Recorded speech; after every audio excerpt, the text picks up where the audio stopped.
Welcome to the WickerShire project off-grid.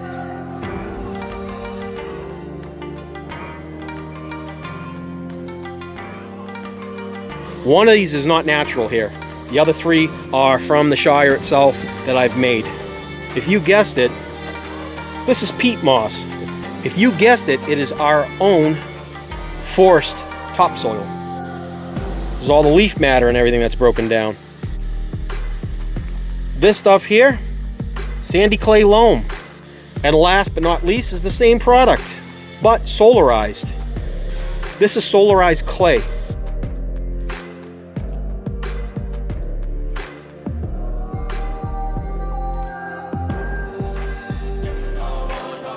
The list is as follows.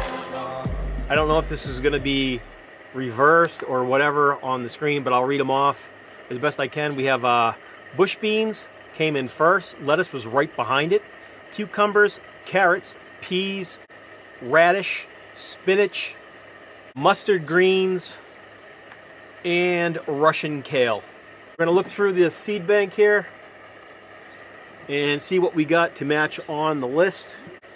Picking through this list, we've come up with jade bush beans, Kitchen King, bush high snap, high yield, 55 days. Mardi Gras bush mix. Seems kind of cool. Gonna guess that's 55 days or less. Garden bean, Blue Lake 156 bush, which might be ideal for the cups. So I'm thinking maybe this. For the fall garden, since you guys made this small list for me down in the comment sections of that other video, lettuce. We have both ruby red lettuce and black seeded Simpson. Tons of that. Carrots, me pronouncing that. You guys know what this is. I don't. 70 days to harvest. We could squeeze in those. Chantenay.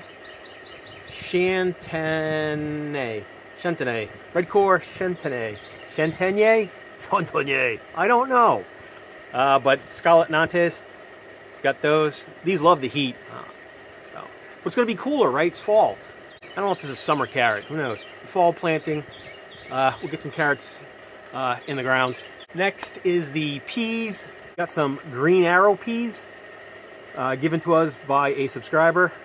I think maybe there was like 8 in here. I've got 3 left. We enjoyed these. So we'll try those for the fall garden because I like the look of them and the way they feel and the way they grow. We're going to try primetime peas again. Those are pretty. 65 days, we can squeeze those in. Looking for 100 days or less, you know. Winter's going to creep up pretty quick. We don't know what's going to happen in December. Here, it could be 90 degrees. It could be 60. We don't know. December's kind of crazy weather. November feels nice at night. You know, it's got those nice cool temps. Days aren't so bad in November. 65, 70, 60 to 70 somewhere. It's nice. Growable, definitely growable. Nice cool fall weather. So I've got my French breakfast. Same thing, 2 different type of brands. Burpee and Ferramorse. So we got both of those. Discount seeds. That's what you want. $1. The spinach. Bloomsdale long standing. 40 to 48 days to harvest. Spinach is a clear winner. Butterfly by Pennington. I'm looking. I'm not seeing the days till germinate. Doesn't say. But we'll say less than 2 months. Baby leaf hybrid. That's only going to be just over a month. 30 to 40 days. Southern mustard greens. I don't have them. I did have them. But I don't have them. I think we grew those all 2 years ago. Yeah, when we had the goat, we were feeding the goat. I was just making beds of it, just putting it down, letting the goat come out on a leash and just mow those down and get him back in the pen. He enjoyed that. And Russian kale. For our purposes, to space save, I'm going to do the dwarf blue curled. Chickens are going to love it. Much like okra, I don't eat kale. Cucumbers was on that fall list. I don't know if we can grow cucumbers in the cool. I'll try. Why not? It's the south. It's warm here. So our pickling are usually under 2 months. So this will be worth trying. Straight 8, these are my favorite. Take a little bit to grow. I don't know, 2 months, huh? 58 days to harvest. So straight 8s, love these cucumbers. And then you got your stock standard pickling. And those are on a discount. People sending me discount seeds. I love you. Thank you. The next thing I'm going to do is I'm going to bottom soak those cups to get them really well watered all the way through. And that will prevent dry spots and trying to water and have dry spots, which really doesn't work out well on a test.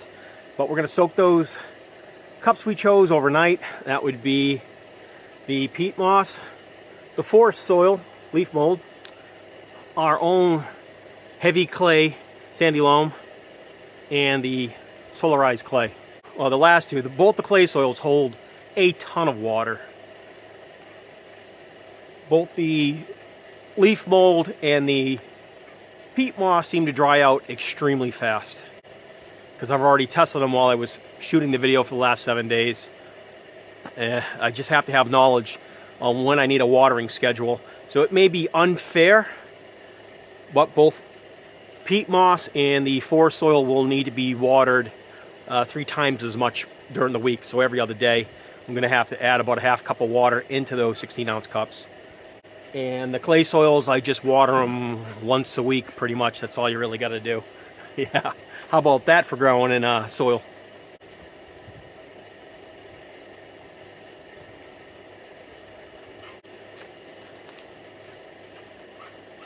We just made up another pot. My wife likes to grow herbs and things and flowers, so I got that done. And these are all our test cups that are in there. And we're just going to let this soak in the water overnight. 12-hour soak, and that should get everything pretty moist all the way through. These clay soils are never going to have to be watered again. They're going to last a week. These dry out in a couple of days. 2-3 days, these are bone dry.